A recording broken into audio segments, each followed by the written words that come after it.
Lo que ustedes están viendo en pantalla, y voy a empezar por acá, representa un trabajo que en algunos momentos pudo haber sido muy simple, pudo haber sido retador el poder generar desde un modelo de análisis epidemiológico el seguimiento y el tratamiento que se le debía dar en diferentes etapas a la pandemia por COVID-19. Los modelos CIRO, los modelos de compartimentos, que es un poco lo que queremos, ahorita comparto la pantalla completa para que puedan ver bien, eh, tienen la particularidad de que fueron diseñados para darle seguimientos a patógenos y a diferentes tipos de afectaciones en el ámbito de la salud. Son modelos muy viejos, digamos, no son modelos relativamente novedosos o que salieron a la luz por el tema de la pandemia por COVID-19, pero se volvieron sexys durante la pandemia. Y eso, al volverse un tema sexy, tiene sus implicaciones y tiene también sus retos a la hora de tratar de modelar un fenómeno que, si nos situamos hace 4 años, el pasado 6 de este marzo se cumplieron 4 años del primer caso de COVID-19 en Costa Rica, lo cual nos remonta a, wow, ya pasaron 4 años desde pandemia y todavía seguimos hablando de COVID-19, que es un evento significativo e importante. ¿Cuál es el objetivo de estos modelos? En términos concretos, y después de mucho análisis y de mucha reflexión sobre cómo se atienden los modelos por COVID-19, los modelos de compartimentos sirven para visualizar fenómenos, digamos, asociados a comportamientos muy puntuales. Lo que ahora me servía y no me está sirviendo ahorita por estar en vivo, y por eso los pongo en ese recuadro, ese comportamiento, esa línea de tendencia, significa la tasa de reproducibilidad, que es uno de los indicadores claves que salen del análisis de este tipo de modelado. La tasa de reproducibilidad fue un reto, el poder, número uno, en entenderla en su máxima expresión, y a partir de ese entendimiento en su máxima expresión, comprender cómo transmitirle a la ciudadanía un concepto epidemiológico, un concepto matemático y un concepto que todos los días cambia o todos los días cambiaba en su momento. Entonces, los modelos epidemiológicos sirven para poder hacer este tipo de gestión y poder identificar cómo de una u otra manera pudiéramos trabajar con estadísticas. Entonces, los modelos que les voy a comentar son una extensión. El modelo básico es susceptibles, infectados y recuperados en su terminología básica. Lo que nosotros empezamos a trabajar en la Universidad de Costa Rica fue diferentes extensiones, y esas extensiones o esos compartimentos dentro de un modelo de ecuaciones, que es lo que en el fondo se utiliza para poder solucionar eso, tienen una solución muy elegante con R. Nada más utilizamos una librería y con base en esa librería podemos hacer digamos, la resolución del modelo como tal. El problema es encontrar los puntos máximos de optimización para cada uno de los parámetros que están detrás del cálculo del modelo y cuáles son las variables o los vectores iniciales con los cuales nosotros vamos a estar trabajando. En toda pandemia o en toda enfermedad, el principal reto que nosotros tuvimos es cómo entender que a partir de estas ecuaciones diferenciales nosotros podíamos generar un modelo que tratara de explicar algo tal vez no tan masivo. La experiencia previa que se tenía fue con el H1N1 en función de una pandemia como tal, y en donde las características del contagio, de la velocidad del contagio, de la forma del contagio, no venía dada por necesariamente las características de la población de Costa Rica, sino que venía dada por las características de la población europea, que ahí, digamos, asiática, que ahí fue donde principalmente empezaron a detonarse los brotes. Entonces, cuando nosotros hablábamos de una ola pandémica o de una ola por COVID-19, era porque esa ola ya tenía cierto tiempo de estar en el país, pero venía rezagado el comportamiento de las posibilidades de análisis que nosotros teníamos con respecto a, digamos, otros países, otros continentes. Entonces, en su naturaleza, no hay mucha ciencia detrás de las ecuaciones diferenciales que se tienen que hacer para poder identificar los puntos óptimos en los cuales vamos a estimar cada uno de estos parámetros de los susceptibles, de los expuestos, de los infectados y de los recuperados. Voy a dar una breve definición de cada uno de ellos, pero lo que me interesa tener en cuenta es que nos llevemos a este concepto. Son personas no expuestas al patógeno, aquellas personas que son susceptibles. Las personas que son expuestas es las que sí han sido expuestas al patógeno, pero no son infecciosas como tal, que es un tema complejo. Después tenemos los infectados, que son los que pueden, obviamente están infectados y pueden transmitir el patógeno como tal, que es aquellas personas que teníamos una certeza mediante una prueba diagnóstica. Sobre esta también podíamos tener pruebas diagnósticas, pero empezaron a salir los falsos positivos, digamos, un valor. Y tengamos presente que al puro inicio tampoco se sabía muy bien cómo caracterizar, cómo identificar mediante hisopados o demás la enfermedad, y a veces se hacían malas clasificaciones. Estamos hablando anecdóticamente hace 4 años y ahorita los traigo al presente. Los recuperados, aquellos que se recuperan y han sido removidos, ya sea o han sido removidos por fallecimiento o otras digamos, condiciones. Pero aquí teníamos que tener un concepto claro. ¿Cuánto tiempo yo iba a estar blindado por el proceso de infección por COVID-19 y ese compartimento? ¿Cómo yo lo meto a jugar, por así decirlo, dentro de un modelo de estimación por COVID-19 y qué soluciones o qué estimaciones o qué modelos matemáticos podría estar utilizando para poder simular este comportamiento? Y ahí es donde viene el reto. ¿Por qué? Hace 4 años, y haciendo un poco de memoria en su histórico para los que estuvieron en Costa Rica, para los que nos acompañaron en la región, sitúense en el momento en que su Ministerio de Salud dijo que hay el primer caso de COVID-19. La forma en la cual se iban presentando los datos limitaba mucho el acceso a poder hacer análisis, digamos, avanzado o tan siquiera un análisis. Estábamos teniendo datos diarios, sí, pero eran datos de 3 casos, 4 casos, 5 casos, 6 casos. Y la pregunta del millón es uno como estadístico, ¿cómo podría estar utilizando eso para proyectar, bueno, qué va a pasar al mes?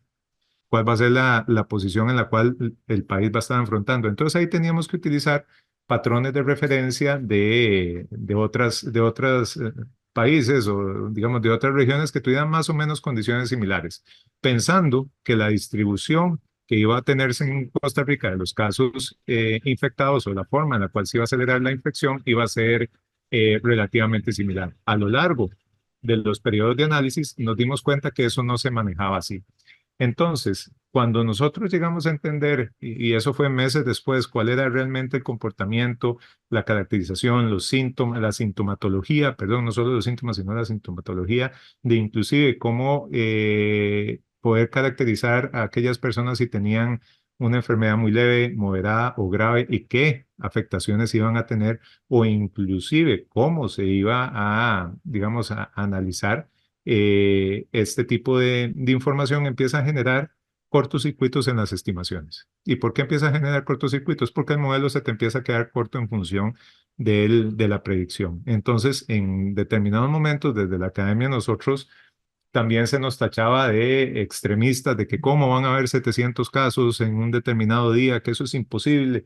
Y cuando llegamos a los 700 casos nos decían, ¿cómo es posible que llegamos a los 700 casos? Entonces, ¿verdad? Es esa a veces impotencia de tratar de generar proyecciones con muy, muy, muy poquitos datos, con datos tal vez no tan desagregados como se tenían, a poder llegar a generar modelos de simulación con cerca de 70 a 75 mil registros diarios. Ese fue el volumen máximo de datos que nosotros a nivel de universidad llegamos a recolectar y o a generar por día para visualizar información. ¿Y cómo lo tratamos de hacer? Aquí me voy a mover a otra pantalla. Esta fue una de las primeras iterativos que nosotros hicimos en el observatorio. Obviamente pueden darse cuenta que estamos moviendo un Shiny. Dentro de ese Shiny podemos estar viendo los diferentes gráficos que se estaban dando y poder tratar de entender el comportamiento. Esta información está a julio 2022 porque hasta ahí fue eventualmente donde se le pudo dar seguimiento a la pandemia y de manera continuada. ¿Cuál fue una de las principales hitos? Teniendo hoy un poco más de conocimiento, no solo sobre la parte epidemiológica, sino sobre la calidad y cantidad de paquetes que podrían ayudar a optimizar, a automatizar y a perfeccionar lo que ustedes están viendo acá, porque esto nos costó, aunque ustedes digan, mira, es algo sumamente básico, costó tiempo, sangre, sudor y demás, puesto que lo estábamos haciendo en caliente. Entonces, el trabajar en caliente, a diferencia de trabajar ya con tiempo, con datos, con un cronograma, tiene sus pros y sus ventajas. Todo lo que nosotros nos sentamos y quisimos transmitir de alguna u otra forma tiene que ver con el concepto de esta tasa de reproducibilidad.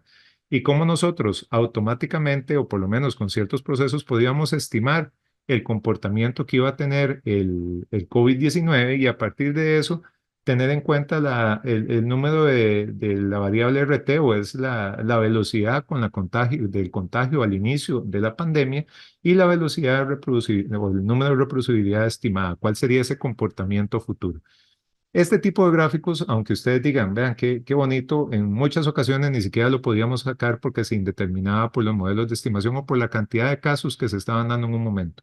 Los modelos de compartimentos tienen la particularidad de que, si bien es cierto, toman o modelan la cantidad de casos que se pueden estar dando, teniendo en cuenta que es un patógeno que estamos analizando. Teníamos que también tener claro de la velocidad que a veces se estaban reportando los casos, hacía que el modelo se indefiniera en alguno de los parámetros.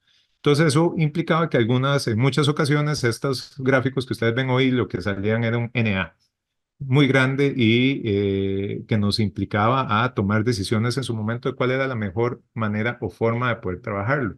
Claro, en su momento nosotros nos quedamos cortos con solo este modelo, y decidimos crear el modelo SIR como tal a nivel básico país, para por lo menos tener un punto de referencia de cuál iban a ser el comportamiento de los susceptibles, infectados y removidos.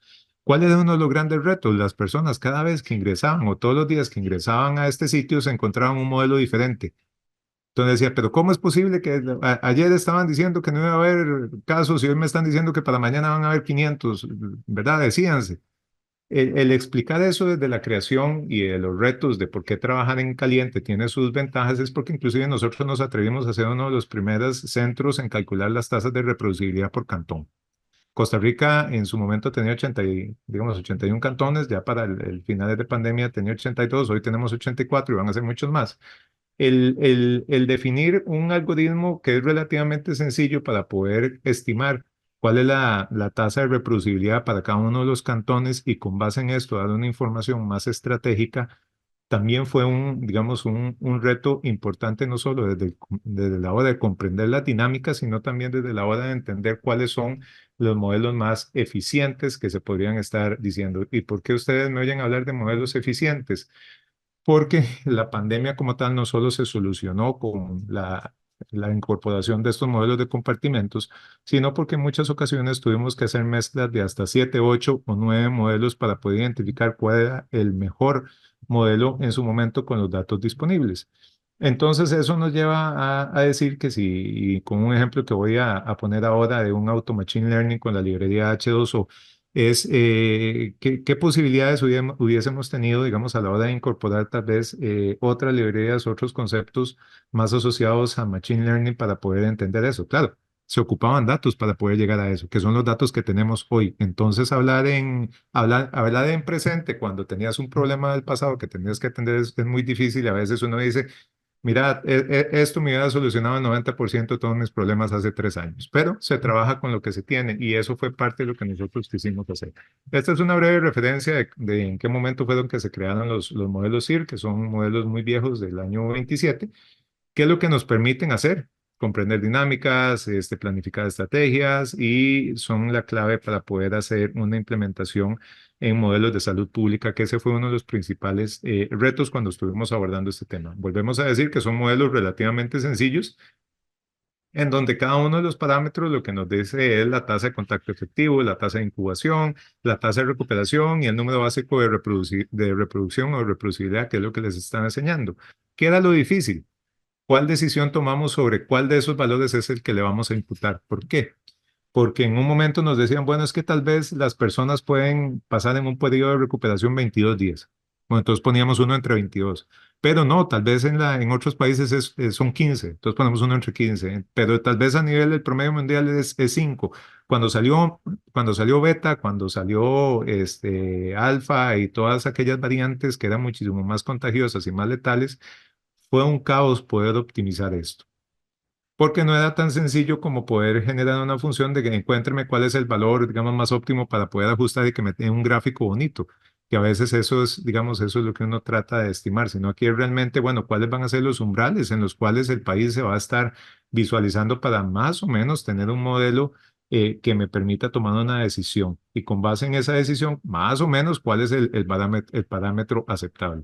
Pero si nosotros nos vamos a la raíz, con estas tres slides que le voy a presentar, ustedes pueden generar perfectamente un modelo simulado a partir de ciertas características en donde tenés beta, sigma y gamma con cada una de sus probabilidades, tenés una población de 99, de 999 personas y, digamos, de ahí en adelante puedes simular. Entonces, el ejercicio académico realmente se soluciona de una manera muy sencilla, digamos, en términos operativos y en términos generales. Inclusive hay librerías que ya, como lo vamos a ver ahora, que tan siquiera tenés que escribir el modelo, sino nada más la llamás y él te genera todo el detalle por detrás. ¿Cuál era el chiste? ¿Cómo definimos para el caso del país esto? ¿Con qué indicadores, con cuánta información y cómo lo podemos trabajar? Nosotros no nos aventuramos a generar este tipo de modelos hasta casi que mes y medio después del reporte de casos diarios de COVID-19.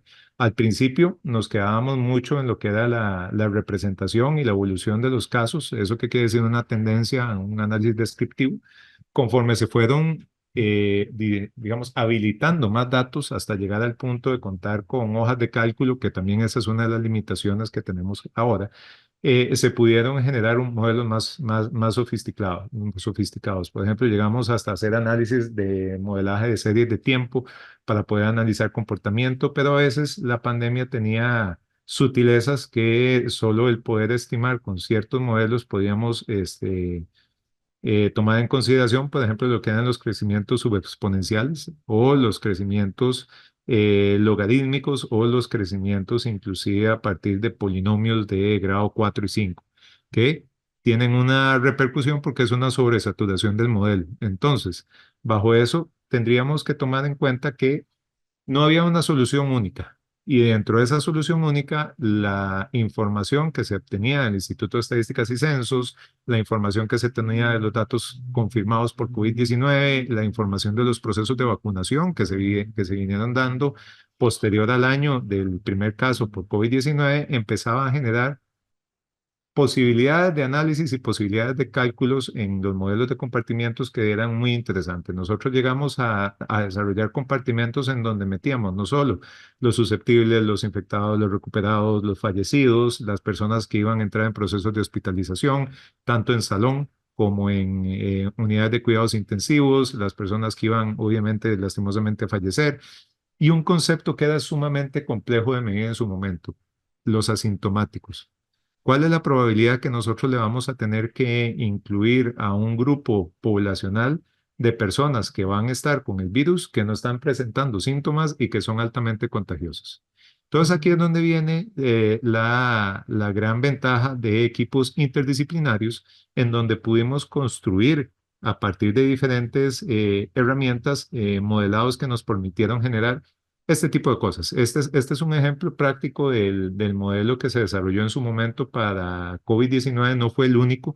Lo traje por un tema ilustrativo, que esto fue una de las publicaciones que salieron también en una revista de la Organización Panamericana de la Salud, donde eventualmente se documentó este trabajo y teníamos las probabilidades de cada una de las interacciones en cada uno de los compartimentos e inclusive cómo eventualmente los asintomáticos iban a ser removidos en su momento, pero iban a volver a ser incluidos dentro de los susceptibles.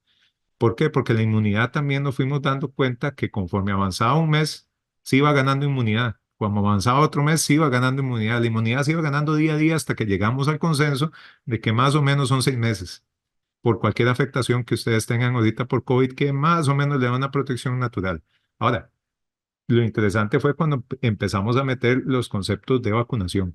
Bueno, ¿cuánto me va a proteger la primera vacuna? ¿Cuál es la probabilidad de la interacción de esa vacuna con respecto a todo este sistema de ecuaciones que se estaban dando? Entonces ahí es donde digamos, la capacidad de simulación se vuelve un poco interesante en función de los modelos, no del método, porque el modelo al fin y al cabo te puede aguantar 800 compartimentos. El tema es si esos compartimentos como tal tienen sentido estadístico y sentido probabilístico a la hora de generar esto.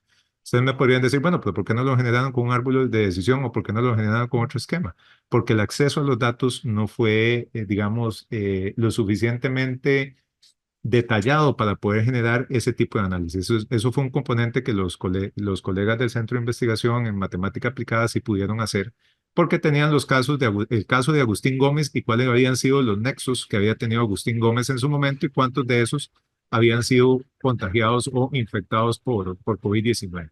Entonces, cuando nosotros empezamos a ver eso, empezamos a tomar ciertas decisiones. Bueno, ¿cuáles son las tasas de transmisión que le vamos a imputar al COVID? ¿Cuál va a ser la tasa de incubación? ¿Cuánto van a ser los días promedio para cada uno de esos? ¿O el tiempo promedio? ¿O inclusive cuáles van a ser las esperanzas de vida que se van a tener de estas personas? Llegamos al punto de también identificar que ya después de cierta cantidad de días en una unidad de cuidados intensivos, las probabilidades del fallecimiento se duplicaban, se triplicaban o más. Entonces, por cada día que uno pasaba ahí era, digamos, eran personas que potencialmente iban a estar falleciendo en el mediano o largo plazo, con las implicaciones que eso tenía a la hora de tomar decisiones de política pública. ¿Por qué? Porque esto nosotros no lo hacíamos desde el ámbito de la academia pura por investigación. Nosotros esto lo estábamos haciendo desde el ámbito del apoyo como universidad hacia el gobierno para la toma de decisiones.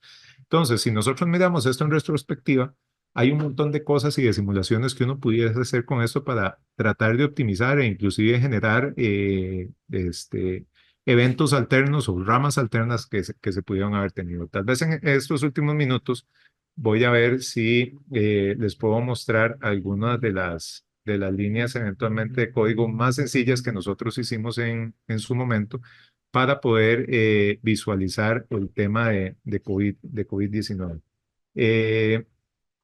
Eso que ustedes están viendo aquí en pantalla es un poco la generación del entorno que nosotros teníamos para trabajo, no es nada del otro mundo. Si ustedes corren el código que vieron en pantalla, el resultado que les va a salir es más o menos este. Digamos, el código en sí es relativamente muy sencillo, en donde nosotros en una serie de tiempo vamos a tener la evolución de una población dada a lo largo del periodo y vamos a poder tener la caracterización de cuántos son susceptibles, expuestos, asintomáticos, infectados, hospitalizados y removidos. Y a partir de eso nos puede dar una muy buena señal de cuántos son los casos efectivos que se van a tener.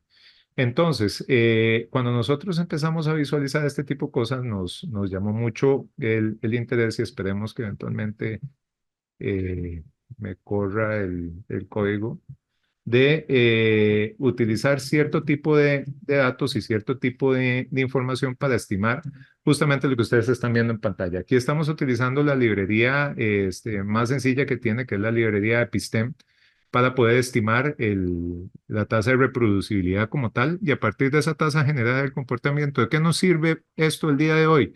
De decirles que este comportamiento es el caso de todo el 2023 y las primeras 3 semanas o 4 semanas de enero de 2024 y que la tasa de reproducibilidad para la última semana de enero nos indica que más o menos vamos a estar en un proceso estacionario para poder descender, que es más o menos lo que se está representando en Costa Rica. ¿Qué pasa también? Cuando nosotros queríamos analizar un poco de información más especializada, pudimos empezar a generar modelos de simulación y aquí ustedes me van a decir, bueno, pero ¿por qué los hacían manual y por qué no trataban de encontrar un óptimo? Porque en ese momento no sabíamos nada de esto.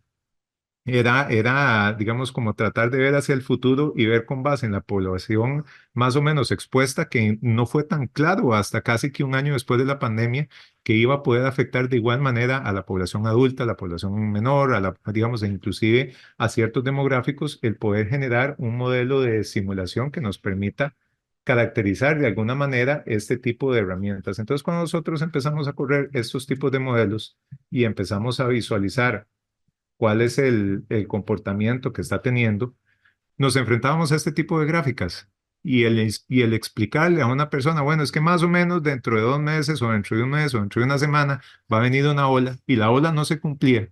Entonces ahí es donde empezaban a decir, es que la universidad miente, es que esto pasa, ¿verdad? Entonces es un tema complicado desde el análisis y la ciencia de datos, inclusive poder llegar a comprender eso. También hay información, digamos, súper interesante que se generó de su camino.